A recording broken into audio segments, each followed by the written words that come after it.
Good morning, good evening, good afternoon, wherever it is that you are and wherever you may be. Thank you very much for making us a part of your day. I am Brad Franklin, a creative content writer here in Chesterfield, and I'm very glad to tell you that Chesterfield Behind the Mic is on the air once again. It's one of those rare times where I get to say somebody else is a creative content writer. Very pleased to welcome Jim McConnell back in as many episodes on the podcast. Jim, how are you? I'm great, Brad. Thanks for having me. I am very excited about this. Something we have not done, taps into both of our kind of our backgrounds, places where we got our starts and such in sports. We're going to talk high school football as the your app of choice, or YouTube might have already told you. The season will be here before we know it, and one of the, for folks like us who like football, who love whether it's in the NFL, college, high school, I don't care where the football is being played. I want to watch. I want to be there. 7 of Chesterfield's 10 high school teams made the playoffs last season, so this is a talent-rich county. It's certainly a place where a lot of good football is being played.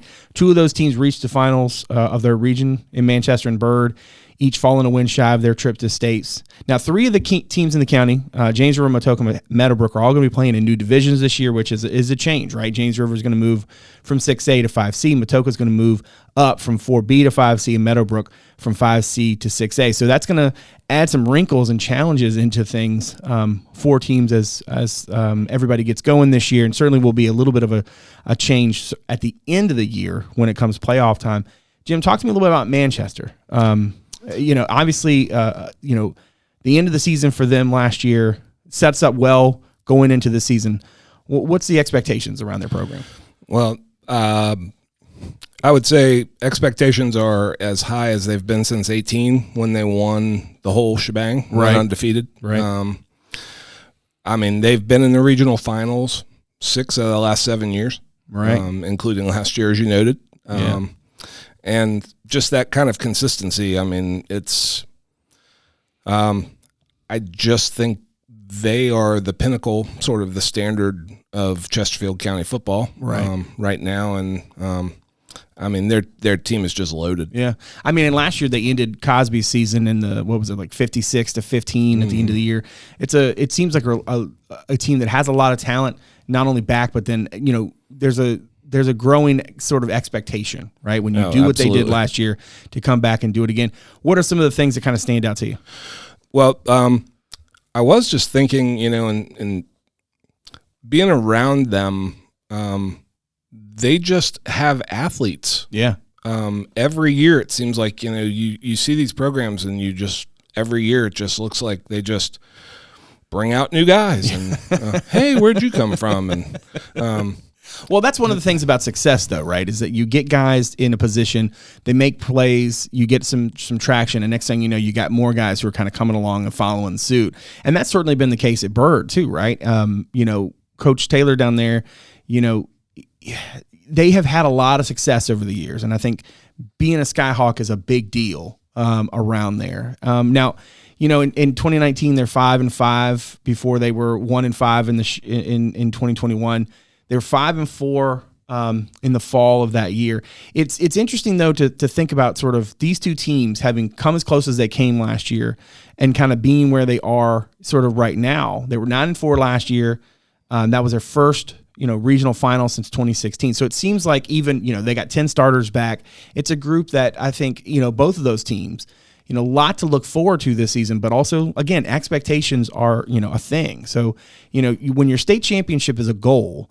And these are teams with a lot of leadership back. These are teams with a lot of guys who have been there, who have sort of been close. They haven't gotten they're not. I guess they're just not okay with just making it. I think is a and especially for Byrd with Highland Springs moving up, things might be different in 5C for them. Oh, absolutely. In terms of now, one of the other more successful teams in the area has obviously been Dale. They were 9-1, I think, during the regular season last year. Tell me a little bit about them and sort of what some of the expectations are there. Well, yeah, and Thomas Dale gets the benefit, I guess you could say, ironically, of being in 6A with Manchester and Highland Springs and Oscar Smith, and it's a gauntlet. Yep, the toughest region in the state by far, easily. Yeah. And Kevin Tucker, he's a alum. 14 years as head coach. I covered him.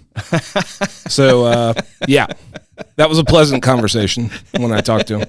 Hey, Kevin, remember back when I didn't have any gray and you had a lot of hair? It was pleasant. That's always fun. Yeah. He has what everyone would want to have. UVA bound committed quarterback. Yeah. Ethan Minner. Yeah. The kid's a baller. Yep. Left-handed like me. I like how you threw that in there. Yeah. Like that was really germane to the situation. Yep. Super germane. More athletic than me by a hair. Which is probably good for their prospects this year. Probably. Not gonna hold that one back. Yeah. I don't think Tony Elliott's coming and pining for quarterbacks who injure themselves playing pickleball.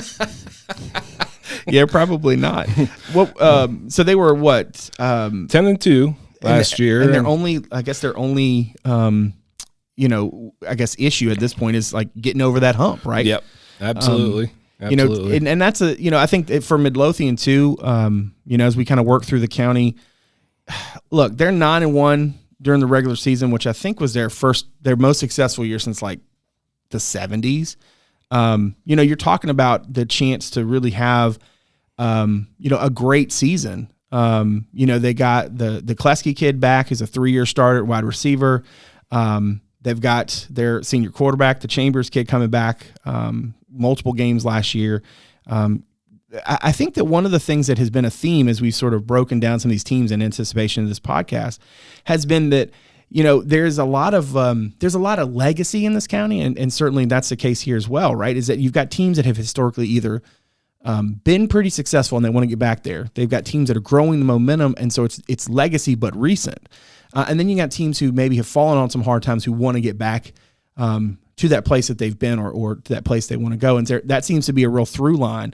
I think that, if you look at a lot of the talent, for example, Midlothian's got to play, Manchester and Byrd, right? But then you've still got, MONACAN, Powhatan that are expected to have, highly competitive seasons. So it's not just a standpoint of like, hey, you got to go out there and be really solid against the better teams, but you've also got to handle your business. And that's something this team did a really nice job of last year.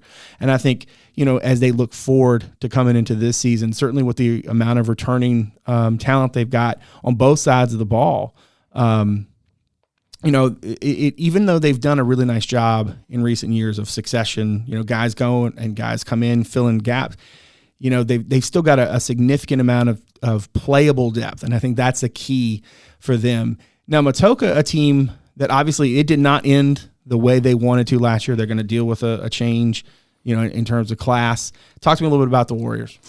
Yeah. Well, they have another alum as head coach.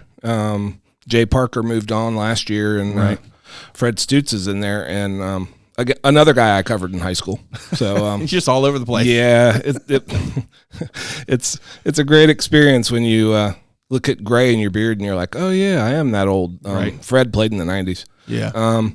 But he has really embraced the idea of the Warrior way, in quotes. Okay. They were a powerhouse. When you talk about teams that ebb and flow, and the fortunes rise and fall, and they made back-to-back state finals in the 90s. Yeah. Sent a guy to the NFL. I was going to say Potsy was pretty good. Yeah, Potsy was very, very good. James Ferrier, legitimately one of the best players in not just Chesterfield history, not just Virginia High School League history, but in Virginia history, right? Absolutely. Legitimately one of the best players to ever come out of the state. Absolutely. Bar none. So, I mean, you're right. There's a lot of, pedigree, so to speak, that came from that program and produced kids like that. Absolutely. And sort of reconnecting to that, reconnecting today's kids to legacy and the fact that Fridays are a big deal for the MATOACA community. Yeah, for sure. And I think one of the things about it, too, is that MATOACA used to play Group AA, which for folks who may not be aware now, was kind of a step down in terms of the size of the schools, right? But when they made that transition up, it really didn't seem there were no real bumps in the road, right? And I think that's one of the things that comes with, like you said, having that pedigree, not just having talent, but knowing what to do with it. And certainly, for Coach, to come in, replace, I think it's one of those things where you have a certain amount of expectations on yourself as a coach to kind of not just like what you're going to do when you get your chance, but then when it matters to you, you know what I mean? Like there's a lot more of that. And I'm really curious to see, considering the talent that they've got back. It's one of those things too for whether the thing ended for you last year like you wanted or not. Look at MONACAN, right? They're 1-5 with 3 pretty lopsided losses. They come back, won 3 in a row, and nearly upset Manchester, in the finale. So for Coach Henderson, I think, because they've got some stability at quarterback, they're going to have a lot of opportunity though for other guys. They're going to have, their leading receiver, top running back are gone. So the offense is going to have to rely on the Johnson kid to really be a steadying force, I think, for them. And I think for them, just the idea of getting back to the playoffs, certainly, if you look at all the teams across the board, your mindset going into the start of your season is not necessarily like, hey, if we do X, Y, and Z, you're much more focused on, the team that's in front of you, right? And for those of you who have been watching the show, you've been seeing the schedules for the various teams as we've been discussing them. But I just think it's really interesting as you look at these groups and the through line, the idea of kind of getting over that hump, whether that's getting back to a state championship, whether that's getting back into the playoffs like it is for MONACAN, or in the cases of some other teams, maybe starting something fresh because some things sort of fell apart. That can be just that's the way sports work. Now, COSBY obviously had a tough end of the season, losing to Manchester. I think it was like 56-15, something like that. Tell me a little bit about sort of what's going on there. Yep. They had a slow start last year, and new coach, as things happen sometimes, started out 1-4. Yeah. Question marks, young guy. Yeah. Comes in and they turned it around. And ironically enough, with a win over MONACAN. Yeah. And a win over MONACAN, it wasn't that long ago. They were in the state finals. Mm-hmm. Jim Henderson has really good teams over there. So that kind of kick-started their season, turned it around, finished 5-5. And I will say, COSBY has a stud. They have a kid who started at middle linebacker last season as a freshman, not a true freshman. There was only freshmen in high school. Right.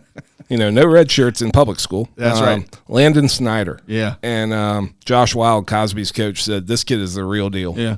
Had led them in tackles as a freshman. On the varsity. That's one of those things, too, is like you get a kid that young, and as a coach, you're probably just thinking, like, I just got to make sure I don't mess this up. Yes. But I can imagine, though, that for a kid of his age coming into, physically, right, if he's able to have a nose for the ball at linebacker, the steps are very clear as in terms of, like, what's in front of him. Right. Yes. And in terms of what they can do with that. And I think that's interesting, too, because, Jacob Hodges, who was a player at UVA, who actually covered back in the days, now the head coach at James River, I think that's a team that has, a lot of these kind of interesting pieces. And the question of, too, sometimes with preseason football, you're looking at how do they all sort of fit together, right? So he's got Nelson Lane coming back, quarterback, is a 1,000-yard rusher, 1,000-yard passer as a sophomore last season, right? You can do a lot with a kid who can run and throw for 1,000 yards in a year. Now, I know that the game has changed a little bit, right, over the last, however many years, 5, maybe even 10, right, since the Michael Vick sort of era, so to speak, came, where quarterbacks now, mobility is so important. But I think for James River, to have had things in the way they did, losing to Dale, but to be able to build on sort of the talent that they've got, they've got a handful of kids on the offensive line, I think, who not just have experience, but have had really high level experience, right? So they've got an all region kid on offense and defensive line, Ethan Vyers. They got a couple other pieces back on the offensive line. And it's hard to quantify in high school football sometimes, like how important it can mean to have some depth or at least some experience up front, because a lot of times physically, like you don't have, a whole lot of 6'4", 6'5", 6'7" dudes up front. You're lucky if you got one, right? So sometimes what you're trying to do in camp, a lot of times what the coaches are doing kind of as we record this right now, right? They're sort of trying to figure it out. In a lot of places, I guess a lot of cases, the question marks you really have are up front. So for Jacob and his group to have, to have that play up front, I think for them, it's coming down to finishing drives, right? I think they were a better offense last year, maybe than they were the year before, but they did not score efficiently. And so there were too many turnovers, too many mistakes. And so they weren't as good in the red zone. So I think in talking to him, I think that's a big focus for them is going to be sort of what's going on in the red zone. Now, as we get to the sort of latter part of things here, obviously 2 programs that are really hoping to kind of turn things around. Clover Hill 2-8 last year, missed the playoffs. What's the sort of expectations now? Well, new coach. 3 straight losing seasons will do that. Yeah. Interestingly, they have a coach who, came here from Henrico, Gerald Glasgow. Right. And he's a winner. Yeah. I mean, he played high school ball at Oscar Smith, powerhouse. Right. Everybody recognizes the name, even in Chesterfield. Yep. We know who they are. Yep. Was an assistant at Highland Springs, which has won, it feels like 15 state titles in the last decade. Win it every year. Yeah. And took Henrico to the playoffs 6 times. Yeah. So he's a winner. It's interesting, though, in talking to him, the first year of a new regime coming in and trying to figure out what you have and what you don't have and where that sort of is all going to, by the time this podcast airs, they'll be getting ready to tee it up. But when I talked to him, he was like, look, we need to have a scrimmage. I don't even know who's going to be playing where. I said, what's your depth chart look like? He's like, great question. Would love to have an answer for you. You got any ideas? I had none. Yeah. But it's sort of interesting talking to someone at the start of a building process who knows how to do it. Right.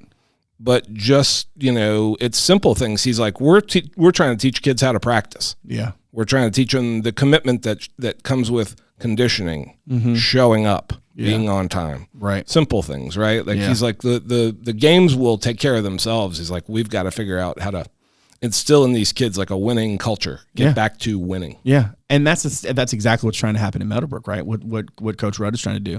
You mentioned, coming in, new regime. I mean, here's a guy who played there. He's used to a Meadowbrook football program where, Friday nights were a big deal, right? Where you're talking people filling lots and you're talking about people filling the state. It's one of those things where I think for him, it kind of comes down to that pride piece, right?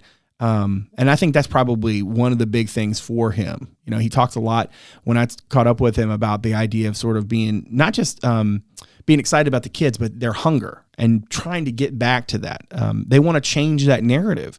And I think regardless of how many players you got coming back and, yards and whatnot, sometimes the want to, especially at this level, is as important as anything else, right? So, I think for them, the goal seems to be, they want to be better, getting back to that core value, hard work, dedication, constantly finding ways to get better as a player, as a person, as a teammate. And I think it kind of goes back to your idea about culture. There's no doubt in my mind that if you look around Central Virginia, the programs that have had success, it's not just talent, right? No. Highland Springs is not so successful simply because and they have had a lot of talent, but a lot of that talent has been nurtured. Yes. And so Absolutely. I think what it comes down to too is, for Meadowbrook, for example, they're moving up to Division 6 this year, which is new territory for them. But I think that's a challenge that they're looking forward to, which is, considering the season they had last year, that doesn't necessarily all seem like it computes. But in terms of their expectations, I think that they feel like they've got a group that can flourish. Now, when everybody has a plan until they get punched in the mouth. That's the whole adage, right? And so, confidence is one of those things that, maybe coach can put a group out there, put some scraps together early on in the season, and all of a sudden you got a little something, right? That's one of the joys of football, though, is that each week is a new opportunity to make a new story. And you can be free from, whereas schools like Manchester, every game, there's a lot riding on it. Yeah, for sure. When you're just putting in your program, it's freeing in a lot of ways. It's like you're measuring wins and losses in a lot more than just what happens on the scoreboard. Right. They're trying to build back to, they have to learn how to win again. Yeah. When you've had it rough, like it's funny how things, like when you started, the podcast talking about ebbs and flows and teams come and go, and they rise and they fall, and it's not magic. It's teams do forget how to win. Mm-hmm. You have a couple of down years, and all of a sudden kids are like, well, I'm not going out there in 95-degree weather and conditioning. Yeah. I'm going to go to the pool. Yeah. Right. And I saw something that I believe it was Sean Robertson from CBS 6 that put together a package, talked to, kids. And one of the guys, and I'm going to forget the school's name, so I'm not going to mention it, but he talked about sort of like guys have been here every day. And that dedication piece is as important at this level as anything, right? You can be fast, you can have nice hands, you got good feet, you got good balance, you got good whatever. But if you don't have the want to, and you don't have the discipline to sort of stick through it when it's hard to get to practice, or when it's hard to get to your lift, or when you really don't want to do this last set, right? I think that's one of the pieces that really clicks for, like we were talking about earlier, culture, right? You look around these teams in the county, and the ones that have had success have been able to not just to do that, but to do it consistently. Yeah, maybe you have a year here or there where things can go your way. You can't control injuries. You can't control guys, making mistakes while they're trying to make a play. But what you can control is your effort. And I think that even though that sounds cliche, sometimes cliches are true, right? Sometimes they are cliche for a reason. I like to say that a lot. And so I think as you look around the county, you can see teams that you can look at and say, you know what, they're going to have a good season because this is what they do. And then you can look at some of the places, where maybe they've got a coaching change. There was a fair amount of turnover, I think, across these 10 schools. But I think that you can look at it and you say, you know what, there's a lot of reason for optimism in a variety of different places throughout Chesterfield this year. No, absolutely. Well, Jim, I appreciate you coming on the show. Appreciate you sitting down with me for a little while, talking a little high school football preview. My guess is we'll probably be checking in on things down the road, but it should be a great season. Thanks for coming out. Absolutely. A lot of fun. Thanks, Brad. All right. Now, make sure you check us out on social media. On Twitter, it's at Chesterfield VA, and on Instagram, it's Chesterfield Virginia, all one word. And on Facebook, you can check out our podcast page. Just search Chesterfield Behind the Mic. Now, make sure to follow or subscribe to the podcast on Apple Podcasts, Spotify, Google Podcasts, Overcast, or wherever it is that you get your shows. And if you're so inclined to give us a rating or review, we greatly appreciate it. As always, a video version of the show is available on our YouTube channel as well as on our website, Chesterfield.gov/podcast. That's also where you can submit feedback anytime, make suggestions, or just reach out to us. You can also watch the show on WCCT Thursday through Sunday at 7, on the weekends at noon. That's Comcast Channel 98 and Verizon Channel 28. And lastly, you can check out Chesterfield.gov/connect with us to find out a number of other ways to connect with Chesterfield County. My thanks to my director, Martin Stith, my executive producer, Teresa, Bonifas, and all the good folks from Constituent Media Services for all that they do. And my thanks to you for joining us today. So from all of us here in Chesterfield, thanks again for making us a part of your day. We'll see you again real soon. Take good care.